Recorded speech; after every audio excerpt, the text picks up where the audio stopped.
Seasons of Maple Ridge.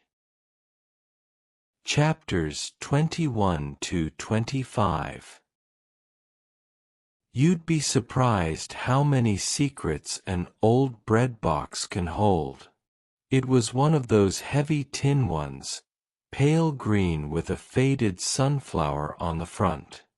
It sat on the top shelf of my pantry, untouched for decades. I'd tucked it away sometime after Harold passed, along with the notion that I'd ever need to look inside again. I suppose we all have one of those places, a drawer, a closet, a box, where the past gets quietly shelved until one rainy afternoon makes you curious enough to peek inside. That rainy afternoon came last Tuesday. It was one of those soft rains, barely more than a mist, tapping gently on the kitchen window as if to say, "You've got time today." The house felt still in that comfortable way, where you can almost hear the hum of your memories above the refrigerator. I'd been reorganizing my pantry again, mostly just moving jars from one shelf to another, when I spotted the tin box up high. I fetched a stool and climbed up, fingers brushing against its dusty edge. I didn't expect much. Maybe an old recipe card, a dried-up cinnamon stick, a note from Harold reminding me not to burn the biscuits. But inside were letters. Dozens of them, neatly tied with a faded red ribbon, aged to the color of rusted rose petals. The paper had yellowed, corners curled, ink faded like someone had tried to write with memory instead of pen. My name was on each envelope, in Harold's handwriting. I sat right down on the kitchen floor, cross-legged like I hadn't done since I was 65. The first letter began simply, "Betty, I figured you'd find these one day." Tears came immediately, not the sobbing kind, just that quiet stream that makes you wipe your cheeks without realizing you're crying. Harold had written me letters, one for each year after he was gone. Some were only a few lines. Others, whole pages. He wrote about the lake, about our children, about the squirrels in the backyard and the weather and his dreams. But mostly, he wrote about me. About how he hoped I was still laughing, still walking the garden path in bare feet, still sitting on the porch with hot coffee and a warm blanket, still living. "I hope you never stop living, Betty. I didn't fall in love with a memory. I fell in love with you, the way you were when you were most alive." I sat there for hours, reading each one. I laughed out loud when he joked about the garden hose he always tripped over. I sniffled when he reminded me to keep singing when no one's listening. I cried, truly cried, when I read the letter meant for this year. It ended with, "If you're reading this, it means you've made it another year without me. I'm proud of you. Keep going." When I finally looked at the clock, it was nearly 4 p.m., and the rain had stopped. The pantry was still a mess. But my heart had been dusted off like an old tin box. I made tea, lit a candle, and placed the ribbon back around the stack of letters. I didn't return them to the pantry. I left them on the kitchen table, where I could see them, where they could remind me. The past isn't just for remembering. Sometimes it's there to remind you how far you've come. Every spring, without fail, the earth behind my house would wake up before I did. It began with the crocuses, small, stubborn things poking through frost-bitten ground like little purple lanterns announcing, "We're back." Then came the daffodils, always too early and too eager, shaking off the last chill of March like children rushing out the school doors on the first warm day. And after them, the tulips, regal, poised, as if they remembered the proper way things were once done. I hadn't planted anything new in years. The garden had become something of a wild relative, still beautiful, but unpredictable. Lavender tangled with mint, and the old peony bush bloomed on its own schedule. Still, every morning that spring, I walked the stone path Harold laid 50 years ago, one uneven slab at a time. "Watch your step," he used to say, though half the stones were crooked because of him. The path curved through the backyard, winding past the lilac bush that never really took, and toward the little bench under the dogwood tree. That bench, splintered but sturdy, was our favorite quiet place. I'd find myself there more often these days, mug in hand, letting the garden chatter fill in the spaces where conversation once lived. It was on one of those mornings that I noticed the young man again. He'd been walking past the back fence all week, always around the same time, always looking down at his feet like he was late for something that didn't quite matter. I recognized the look. I'd worn it myself once, after Harold's diagnosis, when every step felt like it took me further away from the world I thought I knew. He noticed me, eventually. That morning, I gave him a little wave from the bench, and to my surprise, he stopped. "You've got a real garden back here," he said through the fence. "I suppose I do," I replied, sipping my tea. He nodded slowly, then added, "You know, it smells like someone remembers something important here." I don't know why that line landed like it did, but I felt it settle somewhere between my ribs. I stood, walked over, and leaned on the fence post the way Harold used to. "You're not wrong," I said. "A lot of remembering happens here." His name was Colin.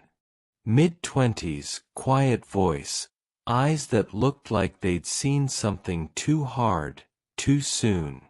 He'd moved into the rental down the street, just after the new year. Said he didn't really know what he was doing in Maple Ridge, only that it seemed like a place where time moved a little slower. "You're right about that too," I smiled. We talked for 5 minutes, maybe 10. But something shifted that morning. He began waving each time he passed. Then he'd stop to pet Mabel through the fence. Eventually, he started sitting on the other side of the bench while I sipped my tea. We never said much, just enough. I didn't ask about his pain, and he didn't prod about my past. But something about that gentle rhythm, our shared silences, the soft rustling of the garden, it became a kind of comfort neither of us had known we needed. Sometimes, healing starts with just showing up. Even if it's only to sit on a bench and watch the tulips bloom for someone who isn't there to see them. The first Saturday of June in Maple Ridge always meant two things: rhubarb pie and folding chairs that pinched.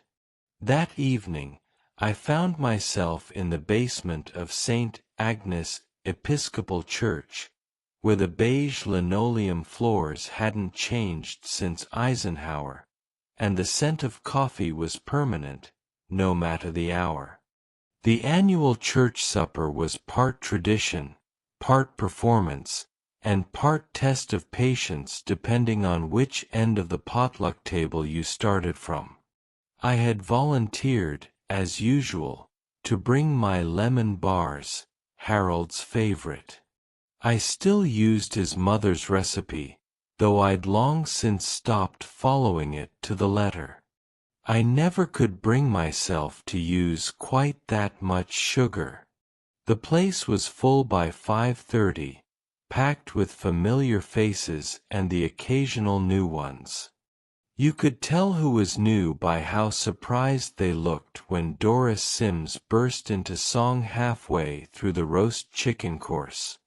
Danny boy, as always, and always just a little off-key. I sat with Edna Miller, whose knees had finally given out on her last spring cleaning, and Peter Lowry, the retired fire chief who still wore his pager like someone might call him back to duty.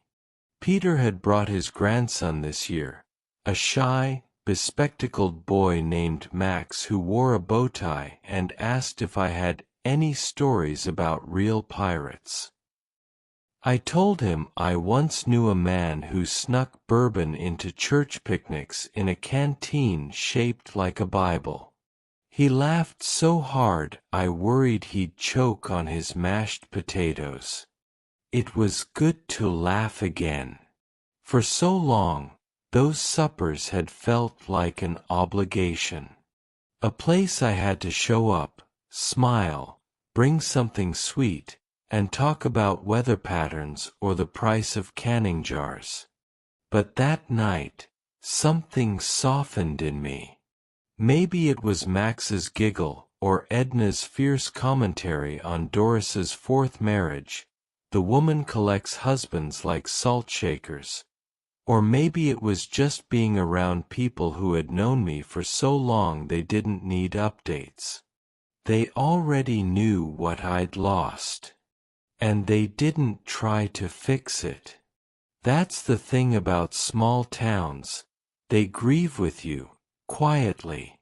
Not with grand gestures, but with empty chairs left beside you at potlucks, with recipes passed down in plastic sleeves, with an extra slice of pie wrapped in foil, for later.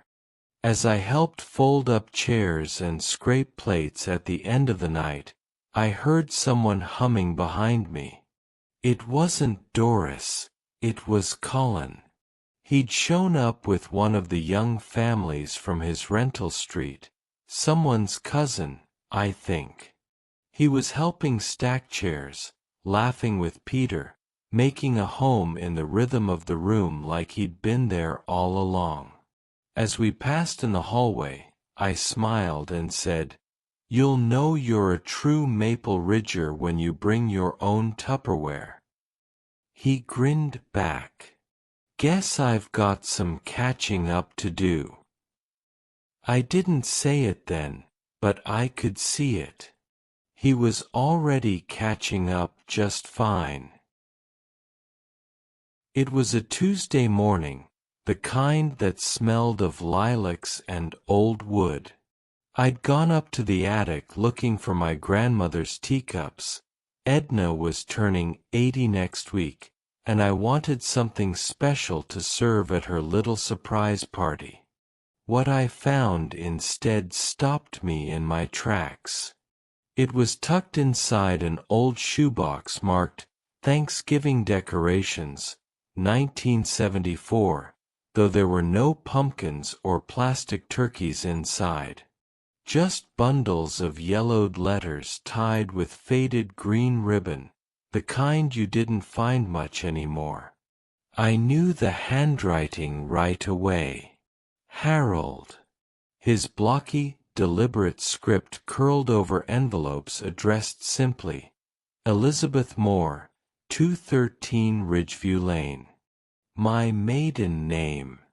He'd written them to me before we were even engaged, back when he was stationed in Germany, and I was still teaching second grade at Maple Ridge Elementary.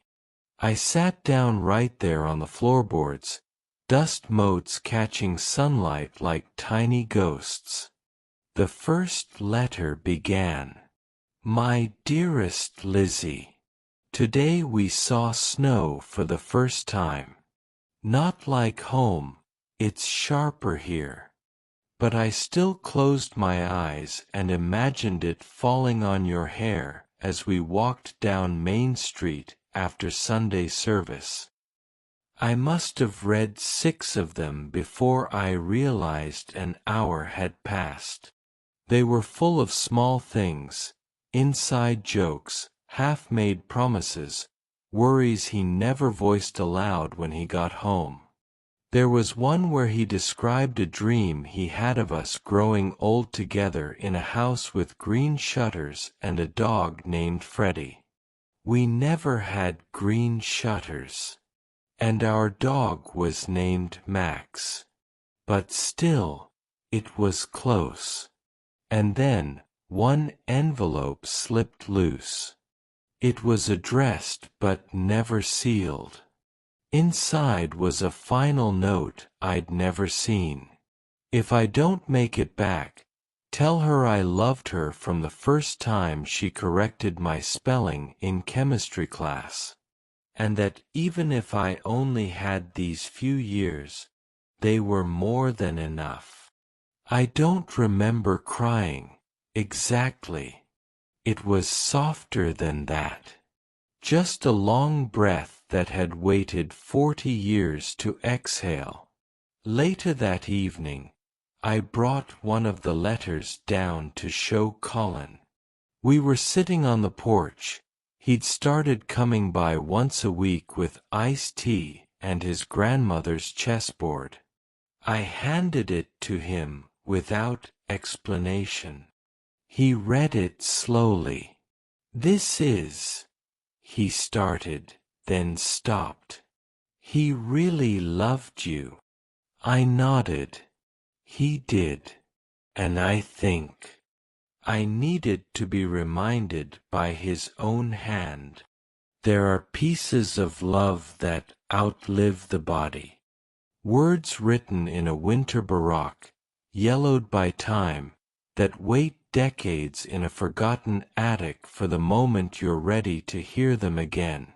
That night, before I went to bed, I put the letters in a new box. Not plastic. Wood. Lined it with soft cloth and tucked in a sprig of lavender. Then I labeled it simply, Harold. Ours. Because no matter how many seasons pass, some stories are never really over. The sun had just begun to dip behind the hills when I stepped out of the house that evening, my cardigan snug around my shoulders. The July heat had melted into a golden hush, and the streets of Maple Ridge glowed the way they always did when the day took its final bow. I didn't have a plan. I just felt a pull. One of those quiet little nudges that whispers, "Go, just go." So I went. Across the yard, past the old maple tree that leaned a bit more with every passing year, and down the road I'd known since childhood. Walking wasn't as easy as it used to be, but my legs remembered the way. The street was still, the kind of stillness only small towns know in summer, when folks are either out fishing, grilling in the backyard, or resting in the shade of their porches with a folded-up newspaper. Main Street met me with the scent of fresh buns from Mrs. Lacey's old bakery. She's long gone, but her granddaughter runs it now. The smell hasn't changed. I paused in front of the handmade shop, quilts and pottery still filling the windows. And over by the pharmacy sat Mr. Dixon, who, like me, couldn't quite sit still at home. "Betty," he nodded. "Evenin', Hank," I said. I walked on to that same little spot where Harold and I used to get ice cream cones. The stand is gone now, replaced by a coffee shop, but I can still see us there. Two young things on a breezy Sunday, whipped cream on our noses, and 1,000 plans in our pockets. I sit down on the bench. Just sit. And listen. Not to the birds. I hear them every day. I listen to the town. Its memories. Its quiet. Its stories. My stories. Because I know, once I stop walking, they'll begin to live on in others. In the grandchildren, in letters, in the books left on the shelves. Maybe even in recordings. In words I've already begun to speak aloud. And then, out of nowhere, a little girl rushes past, wearing a floppy hat that covers half her face, ice cream in hand, laughter spilling out behind her. She turns back and yells to someone just beyond my sight. "Grandma, hurry!" And I feel it, that moment. The one where life moves on. And Maple Ridge will always move on, too. I don't know if there will ever be another summer that stays with me the way this one has. Maybe next year I won't walk down Main Street with the same steady steps, or maybe I won't recognize every face that passes by.